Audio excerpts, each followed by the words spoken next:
waxtu jot na ba toftal ñaari simili mbokk yi ñu ngi leen di nuyu di rafetlu seen ànd ak seen kóolute xibaaru diggu bëccëg ak ponk yi ci gën a fës ñi caabi féete ginnaaw fexe ba bu ñu génnee mën a bokkaat ci askan wi te duna am benn jafe-jafe loolu nag la njiit yi ci kaso bi bëgg ba tax na sax fi mu ne nii ñu jaar leen ko ci tàggat leen ak yu ni mel foofee ci diwaanu Bambey régisseur ba moom ma ngay defi jéego bokk na ca daal di taxawal ay tool yoo xam ne ñoom liggéey ñi caabi féete ginnaaw dañu fay daan seen doole lam ca jublu mooy bu ñu génnee ci kaso yi génnewaale ak koppar goo xam ne mën nañ caa tàmbale def dara ki jiite kuréel gi toppatoo ñi caabi mës a féete gannaaw ñoom nag dañoo bëgg rek atum 2021 ñu jagleel ko loolu ñu dippee réinsertion sociale wax naa ko léegi jaar ca kaso ba génn waaye itam nekkaat ca la nga nekkoon te bañ a am benn jafe-jafe bu fekkee ne lu baax la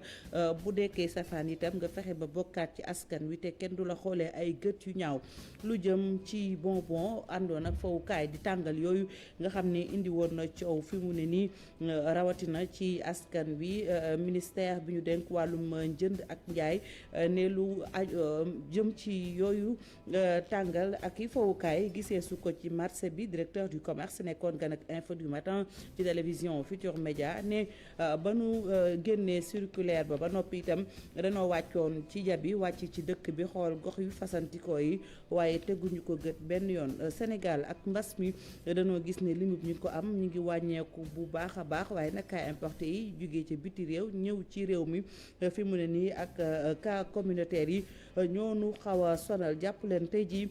ci alxamis ji docteur El Hadji Mamadou Ndiaye li mu xamle juróom-ñaari cas importé maanaam jugee ca biti réew ñëw na ci réew mi juróom yoo xam ne ay transmission communautaire lañ xamuñu fu ñu ko jëlee ak fukk ak ñaar ci ay cas contact moom la ñu am ci bés bile loolu nag ñu ngi ko xayma ci juróom-ñetti téeméer ak juróom-ñeent fukk ak juróom-ñeent yu ñu defal loolu di testu mbas mi di ngeen dégg ci biir xabaar yi ki ñu dénk lu jëm ci wàllum prévention mu yore kàddu bés bi ci ministère de la santé xibaar yi biti réew ca réewum Guinée njawa ngay desu xambin ba tey ci jongante paluk njiiti réew bi fanta siro am na waaye itam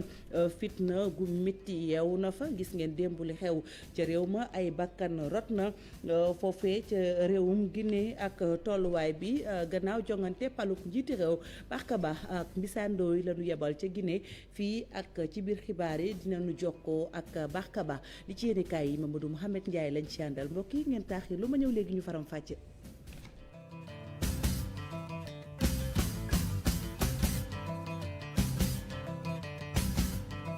ak seen kóolute ci télévision Futur Média xibaaru diggu bëccëg gi mbokk yi dañu koy doore ak ponk ba nu ko junjee mooy ñi caabi féete gannaaw bu nu jugee ca kaso ya ñu mën a delluwaat ci biir askan wi te du am benn jafe-jafe loolu kilifa yi di dénk kaso yi ñoom loolu la ñu bëgg ba tax na sax tàmbali nañ caa xalaat jaarale leen ci tàggat leen ca foofu ca kaso ya waaye ca Bambey sax moom régisseur ba la mu bëgg rek mooy taxawal ay tool yoo xam ne ñoom dinañ ca liggéey ñoom ñi caabi féete gannaaw ba bu nu génnee am dara lu ne ci gafaka gi ba ñu mën caa jàppandu di def dara Babacar Diouf Ndongo Ndiaye lañ ci àndal. détenu yu bëri yu génn prison dana fay delluwaat ndaxte niñ leen waajale pour sunu génnee mën a moom seen bopp dañ ko mooy ci maison d'arrêt et de correction bu Bambey administration pénitentiaire bi bëggut lu mel noonu di fi am. te détenu bi jàngaluñ ko dara aussi lajj nañ moo tax mbay mi dafa am solo suñu préparer leen d'abord jàngal leen ak sénéral ni ñuy béyee parce que vraiment jàng nañ fi lu bari beneen bi aussi li ñu béy dañ koy jaay suñ ko jaayee da am loo xam ne dañ koy génnee ne nii lañ ci fere woon am na loo xamante ni dañ ne woon dañ koy def semence mais madame directrice générale nee na jaru ko mu déyeen moom mooy financé mooy joxe finance semence yëpp donc loolu ñu ko koy santé bu baax a baax beneen partie bi nag détenu lañ koy jox comme pécule. foofu rek ci béyab nawet ndaxte yeneen activité bëgg nañ koo defaat pour li nga xamante ni moo di liggéey bi wéy ci barab bi. donc d'abord si tool bi rek bëgg nañ fi def maraîchage suñu paree ci lii bëgg nañ def maraîchage bu ñu defee maraîchage ak jardinage ensuite am nañ projet aviculture boo xamante ni 500 poulets la ñu mën a fournir tous les 2 mois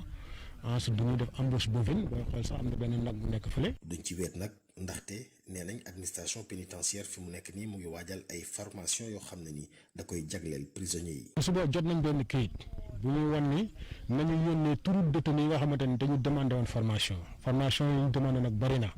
am na ay agriculture. bu ñu génnee dañoo bëgg ñu am métier wante tamit am xaalis boo xam ne ni dina leen mën a may ñu tàmbaliwaat beneen liggéey. mu ngoo génn ci kaso bi nekkaat ci askan wi mën a yor sa bopp te itam kenn du la xoolee gët ñu ñaaw kuréel boobu nga xam ne day toppatoo lu ni mel la mu bëgg rek mooy atum 2021 ñu jagleel ko boobilee xeex Ibrahima Sall la ñuy teewlu ba tey ak Babacar Diouf ak Ndongo Ndiaye kàddu yi mu ngi ko yëkkatee ci diwaanu Bawol. 2021 ñun ak administration pénitentiaire mu nekk atu réinsertion sociale dëgg nga xam ne dañuy projet bi mooy dañuy lancer benn campagne challenge agricole DAP bu administration pénitentiaire xam nga dafa am zone yoo xam ne kenn mënu fa bay ñu ciblé IRAP yi zone yi nga xam ne mën nañu fa bay ñu bay fa ñu jox leen ay xaj ay chien de garde yoo xam ne ñooy garder détenus yi même colonel bi dafa dem sax fu gën a sori daf ne ma du ñu yem foofu damay commandé ay nag te commandé na nag yi maa ngi joxe information bi fii commandé na ko par ba muy woote di def commande bi suma kanam la commandé na ay nagu Hollande yu takku yoo xam ne bu ñu ñëwee dañu koy jox ñi nga xam ne ñoom ñooy bay nag bu nekk dina produire lu toll si 1,000 litre soow dina ko produire par jour loolu mooy li nga xam ne bëgg nañ ko def ñaar mooy ak njiitu réew bi proposé nañ ko ne Sénégal jot na ñu tabax fi li ñuy wax ay maison d'accueil de suivi et d'orientation pour que bi ñuy préparer détenus yi ci réinsertion sociale maison yooyu noonu dañuy accueillir détenus yi comme ni mu ko waxee suivant métier bi ñu bëgg a def ñu tàggat la ci jàppale la bu baax ba nga jëlaat sa dignité ci société bi yaakaar naa ne loolu moom mooy projet phare détenus yi it maa ngi leen di lancer message jot naa ndigal ci directeur administration pénitentiaire mu wax ne naa yeggal détenus yi ne képp koo xam ne am nga projet bëgg nga ko la jàppale am nañu pénipro boo xam ne dafay defar ay omo. aywa lu jëm ci fawukaay ak tàngal yooyu nga xam ne indi na coow fii ci réew mi rawatina njaboot yi ak la ñu ca ŋàññi ci doxalin ministère bi ñu dénk wàllum njënd ak njaay ne nag teguñu ko gët benn yoon ndax ñoom ba nu jëlee ab dogal tere ko ñu jaay ko ci réew mi ba noppi itam dañoo wàcc ci Sénégal wërngal këpp xool nañu ko waaye gis ñu ko benn yoon waaye nag nee ñu ba tey xeex ba duñu ko bàyyi képp ku ko gis rek ñu koy jaay mën ngaa jege si ci ñoom wala seeni service ñu jël ca matukaay ca war directeur du commerce Oumar Diallo lay wuyoo nekkoon gan ak Infos du Matin ci télévision Futur Média ay kàddoom ki ko taataan Diafra Bala ak Chérif Dia. ñun bi ñu jotee information ci juillet boobu nga xam ne fooykaay boobu nga xam ne nii dafa am message bu muy véhicule boo xam ne baaxul ci xale yi ñun dañoo jël suñu disposition pour wàcc ci terrain bi pour xool ko ci biir marché bi saytu ko. ñaari fan ñu ngi koy gëstu boobu ba léegi suñu équipe yi fii ci yëpp ci Sénégal région yëpp ak fii ci Dakar depuis boobu ñu ngi seet ci marché bi mais gisaguñ ko te ñi nga xam ne ni ñun ñooy liggéey ak ñoom maanaam association de consommateurs yi nga xam ne ñoo nekk aussi ci terrain bi ak ñun yeneen service technique compétent yi nga xam ne ni maanaam douane police des mœurs ak même sax les services de renseignement ñun de ñu ngi liggéey pour que fépp fu ñu gis produit boobu ñu mën a def liggéey bi pour retirer ko du marché donc fi may waxante ak yéen nii ñun neewuñu ko amul ci biir marché bi mais dañu ne ñun gisaguñ ko te gannaaw gisaguñ ko dañuy continuer di liggéey di xool ci biir marché bi fan la nekk fépp fu ñu ko mënti gis dinañ def suñu liggéey mais pour le moment fi ñuy wax ak yéen nii ñun gisaguñu ko ci biir marché bi. aywa ñu doxantu ca marché jën bu mag ba nekk ci diwaanu Saloum foofee ca Kaolack Ndangaan ay jafe-jafe lañu fa nemmeeku du suñuy kàddu liggéeykat yi ñoo ko xamle jaarale ko ci seen jano ak taskatu xibaar yi lañu wax rek mooy nanu yoree boobile bërëb indi na ay jafe-jafe bokk na ca yéex a fayeeku gi ñuy toog ba noppi itam lañu gis rek mooy faaw ñu defaraat toogin wo ba ñoom ñu mën cee gis seen bopp dañ ciy ànd ak Ibrahima Diame ak Fally Gueye. ñuy tardé ak ñàkkum plan de carrière bokk na ci plan revendicatif bi nga xamante ne ñenn ci liggéeykatu marché central au poisson bu Kaolack teg nañ ko ci table bi tax ñu daal di génn janook taskatu xibaar yi joxoñ nag yorin bu bon marché bi ne biñ nekkoon moo waral li ni mel. pour le mois d'août passé jot nañu su salaire vers le 10 mois de septembre bi ñu nekk nii le 20 lañ fayeeku am na ñoo xam ne démb tey le 21 lañ fayeeku donc est-ce que mois bii di ñëw weer yi di ñëw du ñu am retard de salaire. parce que tey nous sommes mën nañu wax ne lépp dafa nekk à l'arrêt nous avons nos fabriques de glace c'est notre principale ressource dafa nekk en panne. ñuy xamle ne gisaguñu seen bopp ci seen liggéey mënuñu avancé ba tax na banques yi mënaguñ leen lebal dërëm. banques yu bëri suma gars yi dañ fay dem mais boo demee ñu ne du marché poisson croix ban kayit nga fa yóbbu pour juridiquement pour ñu reconnaître ne yow war nga mën a domicile salaire amul on peine sur ces problèmes là. du ñu avancer également personne ñi ngi nii kenn avancé wu fi depuis 2003. loolu nag directeur du marché central bi di Cheikh Ndaw weddi na ko ba mu set wicc ndax nee nañ ñu bëri ci ñoom dañu lebb ci banque yi ba doyal la. seen dossier yaa ngi nii nañ ko génne ñoom ñëpp banque bu nekk am nañ fa bor ba mois bii nii comme salaire dafa tardé ñaari yoon la leen banque bi dagg ñaari yoon banque bi dagg na leen ko moo tax mu métti si ñoom. wante nag lu jëm ci wàllu jafe-jafe yi nga xamante ni entreprise bi de am na ko ci wàllu koppar directeur bi nangu na ko daal di expliquer nag li ko waral la. difficulté financière yooyu li ko waral mooy fabrique de glace bi nga xam ne moo panne bi réparé nañ ko naam mais amuñ li nga xam ne moo koy doxal muy amuñaak. ci janook taskatu xibaar yi de liggéeykatu marché central au poisson doon amal nag ki nga xam ni moom moo di secrétaire général union régionale CNTS fekkee na ko mu xamal leen ne dina leen jàppale bu baax a baax ci seen combat bi de. Ibrahima Diame ñu sant ko bu baax gërëm ko wax ba tey ci mbas mi ak tolluwaay bi Sénégal nag lañu gis rek mooy li mu ñu koy am ci réew mi ñu ngi wàññeeku bu baax a baax jàpp leen tey jii ci alxamis ji résultat yi li mu wane mooy ñaar fukki doomu aadama ak ñeent ñoo ko amee juróom yi ñoom ñooy loolu ñuy woowee transmission communautaire juróom-ñaar yi biti réew lañu jóge fukk ak ñaar yi di ay cas contact ca noonee itam gis nañu ni juróom fukk ak benn bokkoon ci ñi tëddoon ci lalu hôpitaux yi wér nañu ba fas yéene dem ca seen ak njaboot gisuñu itam tey jii ku ñàkk bakkanam docteur El Hadji Mamadou Ndiaye mooy directeur de la prévention yore kàddu bés bi ca ministère de la santé. téeméer ak juróom-ñeent fukk ak juróom-ñeent test yi ñu def ñaar fukk ak ñeent ñoo ci positif yooyu am nañ ci fukk ak ñaar cas contact mooy ñi nga xam ne jot nañ ci mbas mi fekk dañoo jaxasoo woon ak ñu yore doomu jàngoro ji am nañ ci juróom-ñaari malade yu jóge bitim réew te ñu ngi duggee ci aéroport international Blaise Diagne bu Diass am nañ ci juróomi cas communautaire mooy ñi nga xam ne jot nañ ci mbas mi waaye xamuñ fi ñu ko jëlee walla ki leen ko wàll ñooñu nag seen lim nii la tëddee Dakar Plateau am ci benn Rocade Fann Bel-Air am ci benn Touba am ci benn Yoff am benn ak Zac Mbao am ci benn juróom fukk ak benn si malade yu ñu entré woon hôpital wér nañu bés ni ki tey dinañu génn bu ci yàlla àndee juróomi malade ñu nga réanimation. ñu des ba tey ci wàllum wér-gu-yaram ak campagne boo xam ne dañu ko jagleel xeex jàngoro ji di cancer xam ngeen ne weeru octobre la ñu nekk ba tax na foofii ci diwaanu Fuladu amal nañ fa loolu ñu naan campagne de dépistage muy cancer bi jàpp butitu njurukaay loolu nag dañoo gis ne diwaanu Fuladu mi ngi tàmbali di fa xaw a am doole tuuti ba tax na sax ñi nga xam ne nag ñoom ñooy xeex mbir mi octobre rose boobu ci lañ jaaree ngir waxtaan ak soxna yi ci faratay dem xool sa bopp ci diwaanu Fuladu Abdoulaye Diallo la ñu fay fekki. cancer dafa doon jàngoro bi bokk ci jàngoro yi fi gën a sonal askan wi. di cancer du col de l'utérus ndax bu suñ njurukaay bi des fois suñ ko xoolee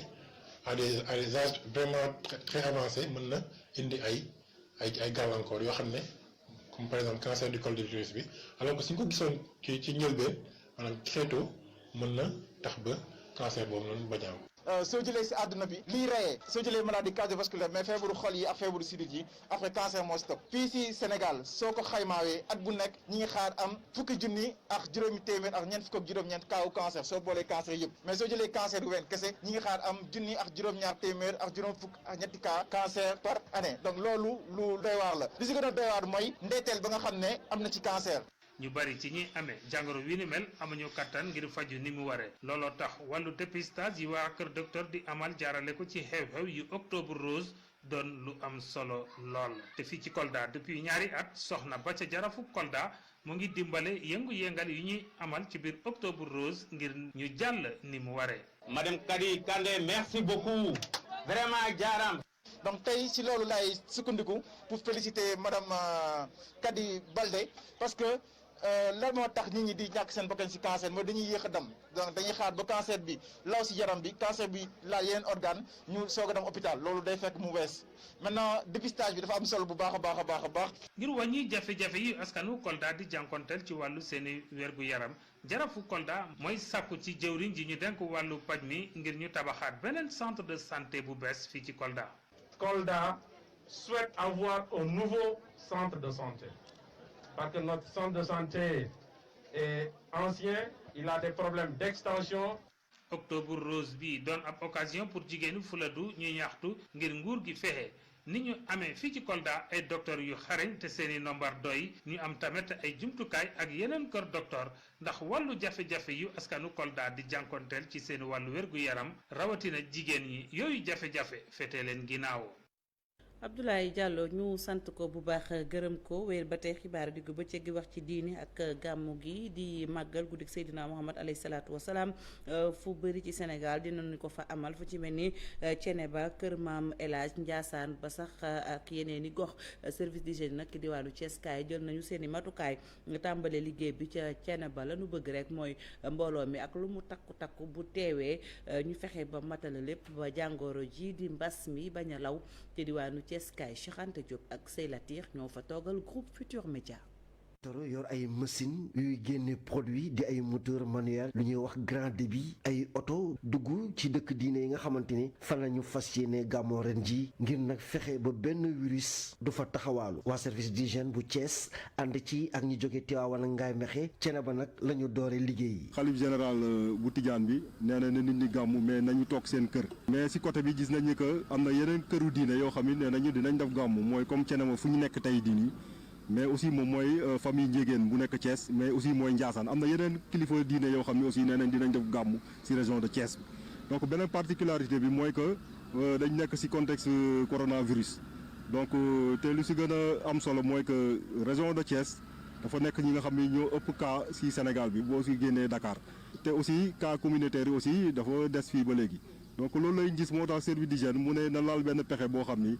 dafay def lu ñuy wax prévention ak contrôle de l'infection mais loolu lu ci gën a am solo mooy que ñu tàmbale ko ay opération technique li ñuy wax désinfection ak désinsectisation. ay junniy taalibe daañu leen xaar nag ci dëkk diine yu bëri ci diwaanu Thiès rawatina nag fii ci Ceneba capitaine Idrissa Ndiaye nee na lépp loo xamante ne jëm na ci ay masque ay jumtukaay daañu ko joxe ngir nag ñiy gàmmu si gën a aaru ci feebar. ministère bi yore wàllum wér-gu-yaram jàppale na service d'hygiène bu baax a baax ci wàllum matériel loolu dina tax mooy liggéey bi mu gën a gaaw ñetteel bi aussi mooy liggéey bi aussi dañ koy def mais dañuy am ñoo xam ne ñoo ñu jàppale ñoo ñëpp ci région bi la ñu jógee région de Thiès. xalif général bu Ceneba di sëñ Abdourahim Seck nag dalal na délégation en service d'hygiène bu Thiès ñaanal leen tey sàkku nag ci askan wi ñu topp digal yi te nag ñaan na ba kenn du am doomu jàngoro ji ci ñuy ñëw ci gàmmu gi. Cheikh Anta Diop ñu sant ko bu baax gërëm ko wax ci leneen mbokk yi muy lu ëpp junni ci ay ëmb yoo xam ne xaare su ko woon moom la ñu nemmeeku fii ci Ndakaaru ak li ko wër bi mbas mi duggee ci réew mi ba tey loolu nag ab kuréel bu lëkkale ay soxna ñoom ñoo xamle li ni mel ñu ne nag ak lim boobu sax nag lim bu nu jàpp gum la ba tax na sax ñoom it la ñu wax rek mooy bokk na ci li ko waral mooy confinement bi di dogal yi nga xam ne jëlee soon na ko bi fi mbas mi duggee la nu bëgg rek mooy fexe ba soxna yooyu wala bokk soxna yi di am ñu leen teewal ci fa ñuy jëlee ay dogal ki ñu ci àndal Ibou Diouf la ak Youssou Baro ñu gën ñu ci indil ay leeral. wax ci soxna yi ak xale yu jigéen yi dinañ faral di wax rek li ñu jàpp ne dafa méngoowul ci niñ leen di traité ci seen yëngu-yëngu loolu weesoo nag soxna yi nga xam ne ñoo seq projet voix et leadership fii ci Sénégal war nañu wax ci chiffres yi nga xamante ne fësal nañ ko gannaaw mbas mi ba mu amee léegi fii ci réew mi. seetlu bi ak Covid bi ren gis nañ ni xale yu jigéen yi dañoo ëmb lu bëri ci xale yu jigéen yi dañoo ëmb ndax confinement bi dañuy wax ne coli xale jigéen yi moo tax ñu leen di ëmbal mais gis nañ ni ren demuñu dikkuñu ñu ngi ci biir kër yi te bu ñu seetloo nga xam nañ ni grossesse yi ci biir famille yi lay ëpp mais Dakar rek ëpp na 1000 grossesse. leneen lu ñu war a saytu tamit mooy bokk ci li nga xamante ne mooy taxawaayu soxna yi ci wàllu enseignement bi fii ci réew mi. am na jéego wax dëgg yàlla ndax ñu ngi def li ñuy wax discrimination positive ñu ngi favoriser ñu ngi gën a beral jigéen ñi loxo pour ñu mën a occuper poste de responsabilité waaye nag dafa métti parce que bu fekkee ne yow da nga am jaboot ñu bëgg laa jox poste de responsabilité ci àll bon day xaw a métti nga bàyyi sa jaboot di dem ak a ñëw. beneen mbir bu soxal soxna yi feeti ci projet voix et leadership des femmes mooy nees def ngir taxawaayu soxna yi ci fa ñuy nosee gën a fës bu baax. soxna yi de lu am solo la ndax tey jii bi nga xamee ni càmbar nañ li nga xam ne mooy bëgg-bëgg kuréel yi gis nañ ne kuréel yi dañoo manqué la lu bari. gis daal mooy ci côté loi bi dañu ne xale bu jigéen bu amee 16 ans mun nañ ko maye xale bu góor nag dina dem ba 18 ans door a takk soxna ñu gis nag ne loolu yemul kon li ñu bëgg moo ñu yemale leen. ngir fësal seen kàddu soxna yi nga xamante ne ñoo nekk ci projet Voix Leadership war nañu gën a yënguwaat ci lu aju ci loi yi ak politique yi ñu lal ngir gën taxawal soxna yi fexe tamit ba li ñuy wax parité wala égalité de sexe gën a fës ci bërëbu liggéeykaay. Ibou Diouf ñu jaajëfal bu baax a baax wax itam ci diwaanu Saly ñax-ñaxal ña fa yeewoo nag lanu rafetluwul benn yoon nee ñu jafe-jafe yi nga xam ne liggéeyub defaraat tefesu Saly indil na leen ko li ñu jàpp mooy ñu dénk liggéey bi dañuy jël mbalit mi di ko fa jal gan ko fay jël tax na ba da mënatunoo àgg ca tefes ga loolu nag lanu ñaawlu Ibrahima Niang kenn la ci ñoom ay kàddoom Abdourahmane Diallo ak Mamadou Gueye toggal groupe Futurs Médias ca diwaanu Mbour Géej ñoo ko taataan ngir yéen. li nga xam ni mooy plage yu Saly yi nga xam ne amatul parce que projet boobu nga xam ne Banque mondiale moo ko financé état du Sénégal ñu ne woon dañuy def digue de protection digue bi déjà c'est très mal fait ñu gis ay xeer yoo xam ne dañ ko teg xeer yi fi mu ne ñu ngi xalangu di dugg ci biir ndox mi li ñu waxoon itam ne dañ ci def suuf loo xam ne dina mat 50 centimètres defuñu ci suuf donc loolu yëpp tax na daal ba ku ko gis di nga xam ni lii liggéey la boo xam ne dañ ko saboté dañ ko escamoté dañu ko sox-soxee pour bàyyi ko noonu xale yu bari dañu fii di ñëw di football ak yooyu mais dañuy gaañu beneen bi mooy ñoom ñi nga xam ne ñoo ñëw tey muy waa Enda Ecopop ak ñi nga xam ne ñoo def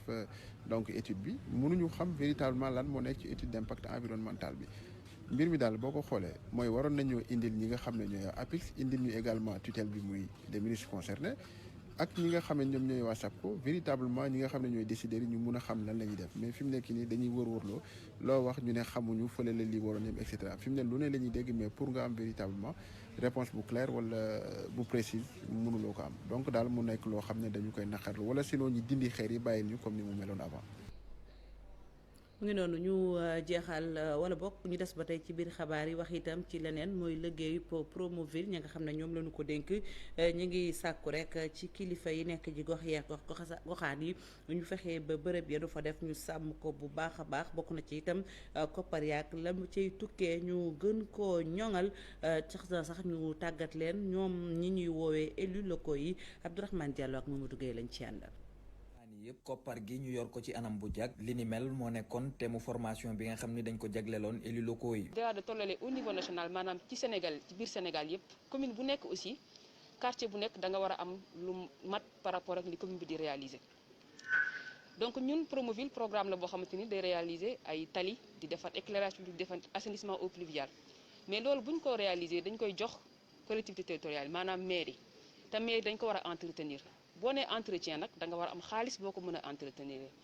Mbour bokk na ci gox yi nga xam ni am nañu ay projet Promoville li ni mel a tax maire bi di xamle ni dinañ ko toppatoo. infrastructure yi nga xam ni defal nañ ñu ko ñu mën cee liggéey di ko préserver di ko defaraat ñu ko war a defar ñun nag jëloon nañu ay kii sax avec FERA signé ñoo ay contrat boo ñëwee Mbour gis nga leen ñu ngi nekk biir Mbour di nettoyer tali yi di réparer mais nag am na yu bari yu des. élus locaux yi nag am benn objectif fexe ba téye anam gu rafet jumtuwaay yi nga xam ne jox nañ leen ko waaye tamit wut koppar ba mën a amalaat yeneen ci ay jumtuwaay. aywa ñu wax itam ci leneen mu di jëm ci wàllum énergie ak OMVG muy organisation boobu nga xam ne dañ ko taxawal rek ngir gën a ñoŋal li nga xam ne moom mooy fleuve Gambie ñoom nag daal amal nañu ab tukkib nemmeeku ci bërëb yi nga xam ne dañu fay amal ab liggéey foofee ci diwaanu Kédougou lenn lu ñu jàppoon ca liggéey ba daanaka yemb na ndax téeméer boo jël juróom-ñett fukk ba matale nañ ko fa waaye itam lu jëm ci courant beeg dog-dog yi waxtaanees na ko fa. foofu ca diwaanu Kédougou ka ñu fay fekki Ibrahima Jabaxate la. liggéey bi ñu sumb nii pour tabax poste de transformation 1B bu nekk fii ci Kédougou ci cadre OMVG organisation pour la mise en valeur du fleuve Gambie sori na lool ndaxte li toll ci 80% ci wàllu génie civil jot nañ ko def ci cappaandaw ga projet bi tamit war na mën a renforcer dispositif courant bi fii ci région bi. ma ni leen liñ dul nangu ak li xel mënta nangu mooy fii li courant di romb dëkk te dëkk boobu am na xel waru ko mën a nangu mu ngi mel ni tuyau ndox di romb ab dëkk te ndox dëkk ba amul ndox ndax dëgg dañuy faral di wax ne bu la asamaan ci da nga yaakaar ni àjjana soriwu la kon ñi nga xamante ni infrastructure yi fii yéeg yëpp pilote yi mi ngi jaar seen biir dëkk di leen romb nañu seet naka lañ mën a def ba ñoom ñu am courant bu dul courant boobu nga xam ne mooy romb donte ñu ne dafa diis ak dafa rëy ak dafa lii mais am na yeneen pexe yu ñu gën a def ba ñoom ñu am courant ba ba courant bi jaar seen kaw bopp du leen indil benn jeexi jaaxa du ñu am benn lu leen nekk par rapport ak li nga xam ne moom la ñu am donc war nañu fexe ba sunu àll yooyu yëpp li ñuy wax électrification rurale bi du renforcer ko ci foofu ba dëkk yi nga xam ne moom la projet bi di romb fii la nii di ko romb fii la di ko romb te boo siggee signifié fil yi ñu fexe ba ñu am courant te loolu ci wàllu fil yi war a transporter énergie bi ak activités yi tàmbalegul ba léegi ndax ay jafe-jafe yi ñu nemmeeku ci jéggi bi ñu nar a jéggi dëkku basaar yi tamit matukaay yi ñu nar a jël pour sàmm dëkkuwaay golo yi ak tamit coppite yi war a am ci déplacement site bu Sambangalu bi indi ko ba fii ci Kédougou. Ibrahima Jabaxate xibaaru biti réew yi dañu koy doore ak Guinée foofu nag dafa mel ne fitna ga ma nga fa ndax lu jëm ci jongante palub njiitu réew bi dibeer ba tey ña ngay xaar résultat yi tax na ba nu amal ay jàmmaarloo am na bakkan yu bari yu te rot nag naam lim bi ci benn wàll bu nekk tolloowul bu fekkee ku jégi ñi ngi naan ëpp na fukki doomu aadama ak lu teg ñi nga xam ne nag ñoom ñoo ne ci nguur gi ñu ngi wax daanaka lu jóge fukk duñ ci sori dañuy dem ca réewum Guinée fekki fa Barka Ba ak Mbisandooy Barka gannaaw ba ñu la nuyoo ana lan la ñu mën a jàpp foofu ca Guinée gannaaw ba nu amee démb ak bëccëg goo xam ne tàngoon na lool ba ay bakkan xot. waaw soxna Fati fii ci Conakry ba léegi nit ñi ñu ngi yeewu ci fitna même quartier yi nga xam ne ñoom ñoo favorable Cellou Dalein Diallo ba léegi xale yi ñu ngi génn di jàmmarloog force de l'ordre yi mbir mi day dem di gën a tar rek fu mu toll nii joxe guñu bilan parce que d'habitude en fin de journée la ñuy fësal bilan yi wax ndax am na malheureusement ci ñàkk seen bakkan waaye quartier yu wër Conakry ci côté nord bi yëpp ay quartier yi nga xam ne dem bi ak dikk bi yomb ci par endroit xale yi dañuy jàmmarloog force de l'ordre yi surtout que commission nationale électorale bi mu ngi continuer di joxe ay résultats yi nga xam ne ba léegi lu ci gën a fës mooy dañuy jàpp toujours ne que président Alpha Condé moom moo fa jiitu Cellou Dalein Diallo mais leneen li nga xam ne mën nañ ko noter ci dëkk bi mooy que ville de l'intérieur yi commencé nañ yëngatu mu am ci nag benn ville boo xam ne mu ngi tudd Mamou mu nekk en Moyenne Guinée dëkk bu am solo la parce que verrou stratégique la dëkk boobu nag xale yi dañu baare yoon bi ne kenn du dugg kenn du génn mu nekk loo xam ne su yàggee mën na am ay gàllankoor ci koom-koomu réew mi leneen tamit lu mën a gàllankoor koom-koomu réew mi mooy président bu association commerçant bu gën a mag ci Guinée lancé na un appel pour que ñu tëj marché yi daal di tëj lépp li nga xam ne jënd ak jaay la pour wane seen naqar ak nu ñuy ñaawloo résultats yi nga xam ne jibee na ci commission électorale indépendante boobu mu mel ni appel boobu bés bu nga xam ne commerçant yi wuyu nañ ko ci dina risquer paralyser quand même ci lu bëri ci koom-koomu réew mi soxna Fati. Barka Ba ñu sant ko bu baax gërëm ko ci leeral yooyu ñu jeexalee xibaari biti réew ak Nigéria foofu nag lu jëm ci wàllum fitna itam juddu na fa waaye ki nga xam ne mooy jiitu réew ma di président Buhari moom nag kenn déggu ko fi mu ne nii bërki démb nag ñi nga xam ne ñoom ñooy takk der yi soxoon nañu ay bal foofu jëmale ko ci ay ndaw yoo xam ne dañoo wàccoon di amal ab doxub ñaxtu foofu ca Lagos ba fukki doomu aadama ñàkk ca seen bakkan bu nu sukkandikoo ci Amnesty International kilifay réew ma itam wax nañu bakkan yu rot waaye waxuñu limub ñi faatu li nga xam ne nag moom mooy fitna gi foofu ca Nigéria ak nataal yi mi ngi wër àddina wërngal këpp noonu ngeen ko gisee démb ci talaata ji nag couvre-feu bi des ko beesalaat mu jëm ci ñetti fan haut commissaire bu mbootaayu xeet yi moom nag di Michelle Bachelet ñaawlu na bu baax a baax li nga xam ne moom moo fa am waaye itam taxawaayu takk der gi dafa gis daal ne ak jaay doole dëgg la ñu amal foofu ca Lagos jàmmaarloo ki ndaw yu yoruti ngànnaay di leen sox ay bali fetal ba seeni bakkan di ca rot